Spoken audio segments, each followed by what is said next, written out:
నమస్కారం ప్రజలారా.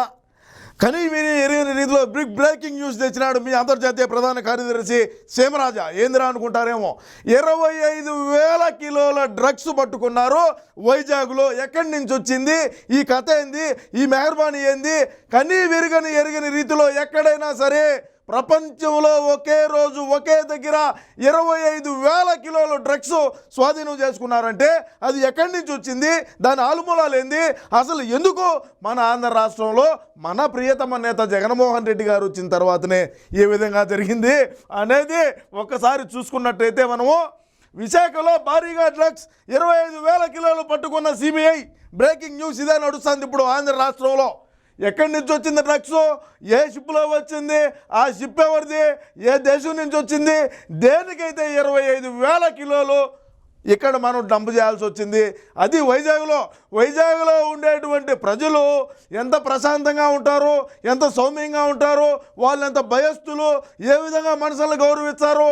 అటువంటి వైజాగ్లోనే ఈ డ్రగ్స్కి దందాకన్నిటి కూడా అడ్డాగా మార్చినటువంటి మన ప్రియతమ నేత జగన్మోహన్ రెడ్డి గారు దేనికైతే 25,000 కిలోలు డ్రగ్స్ దించాల్సి వచ్చిందనేది మీకు తెలిసినట్లయితే కింద కామెంట్ రూపంలో అయితే తెలియజేయండి. ఇకపోతే 25,000 కిలోలు తెచ్చి రాష్ట్ర ప్రజానికానికి కానీ, అదేవిధంగా ఇంకెక్కడా కూడా భారతదేశంలో ఎక్కడా కూడా పోర్టులు లేవా?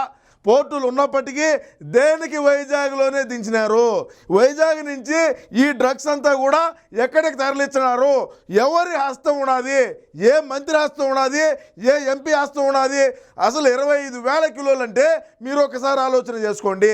ఏడన్నా 2-3 గ్రాములు పట్టుకుంటేనే 2-3 గ్రాములు పట్టుకుంటేనే లేనిపోయినటువంటి సెక్షన్లు ఉంటాయి దానికి. అదొక రాజ్యాంగ విరుద్ధమైనటువంటి పని. అది ఒక మాదక ద్రవ్యాల కేసు అంటే సెంట్రల్ యాక్టు.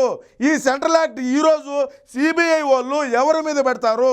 ఈ 25,000 కిలోల డ్రగ్స్ ఎవరిది? విజయసాయి రెడ్డిదా, జగన్మోహన్ రెడ్డి గారిదా, లేదంటే జగన్మోహన్ రెడ్డి గారికి పెద్దోడు ఎవడు ఉంటాడా? అన్నగాడికి ఎవరున్నారు పెద్దోళ్ళు?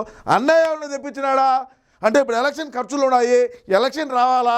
2024లో వివేకానంద రెడ్డి గారి ఆశీస్సులు, రాజన్న ఆశీస్సులతో మనము 25కి 25 పార్లమెంటు, 175 అసెంబ్లీ స్థానాలు గెలసాలా అంటే ఎంత ఖర్చు అవుతుంది?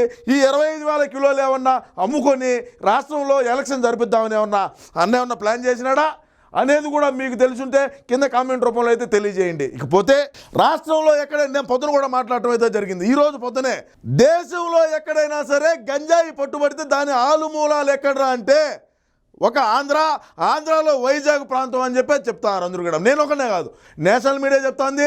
ప్రతి ఒక్క దేశంలో ఎక్కడైనా సరే నువ్వు పట్టుకున్నావంటే ఈడు ఏడ తెచ్చినావురే గంజాయి అంటే వైజాగ్ అంటాడు. ఇప్పుడు 25,000 కిలోల డ్రగ్స్ తెచ్చి భారతదేశం అంతా కూడా ఈ పెట్లర్లు ఉంటారు, ఎవడైతే డీలర్ వేరు పెట్లర్ వేరు, పెట్లర్ అనే వాళ్ళకి ఇచ్చి ఈ పెట్లర్లందరినీ కూడా దేశం అంతా తిప్పి దీన్ని అమ్ముకొని సొమ్ము చేసుకునేదానికి ఏమన్నా ప్రయత్నం చేసిందా మా ప్రభుత్వం అనేది నాకు ఒక చిన్న డౌట్ ఉన్నది. మీకేమన్నా తెలుసుంటే కింద కామెంట్ రూపంలో అయితే తెలియజేయండి. అదేవిధంగా ఏది ఏమైనప్పటికీ కూడా ఇదైతే నేను చాలా బాధ ఆవేదనతో మాట్లాడుతూ ఉన్నాను. ఎందుకంటే ఎక్కడా కూడా ప్రపంచంలో మీరు ఎక్కడైనా చూడండి, కావాలంటే మీరు యూట్యూబ్లో పోయి చెక్ చేసుకోండి, 25,000 కిలోలు అట్ ఎ టైం పట్టుకున్నారు అంటే దీనికి నిదర్శనం ఏంది?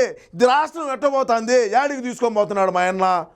ఎలక్షన్ మూమెంట్ ఇది, ఎంత డ్యామేజ్ జరుగుతుంది మన పార్టీకి, చాలా తప్పు ఇది అని చెప్పైతే నేను తీవ్రంగా ఆగ్రహం అయితే వ్యక్తం చేస్తా ఉన్నా. రాష్ట్ర ప్రజలారా, మేము 25,000 కిలోలు తెచ్చుకొని 30,000 కిలోలు తెచ్చుకొని మీకు సంబంధంలే, మీరైతే మాకు ఓటేయండి, 175 గెలిపిండి అని చెప్పి తెలియజేసుకుంటూ నమస్కారం.